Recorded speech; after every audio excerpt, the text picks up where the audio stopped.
మా రేవంత్ అన్నకు మా బాధలు ఈ సర్దిబో తినుకుంటే రేవంత్ అన్నకు బాధలు చెప్దామని వచ్చినాం.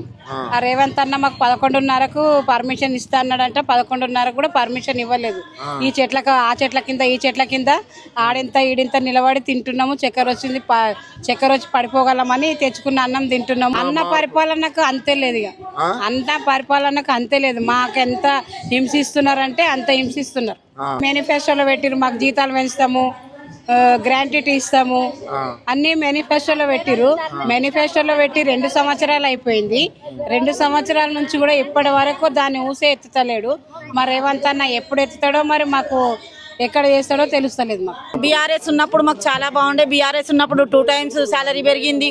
కానీ ఈసారి వచ్చిన తర్వాత మాకు ఇది జీతాలు పెంచుతాం అది ఇది అని చెప్పారు, కానీ మాకు నమ్మక ద్రోహమే చేసిరు. కానీ కనీసం ఇప్పుడు మేము రోడ్డు మీద నిల్చునే పరిస్థితి మాకు లేదు.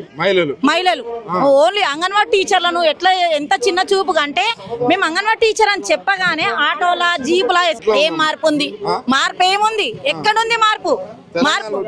తెలంగాణలో మార్పు ఏడొచ్చింది? ఇల్లు గూల కొట్టుడా గవ్య అది మార్పు అంటారా?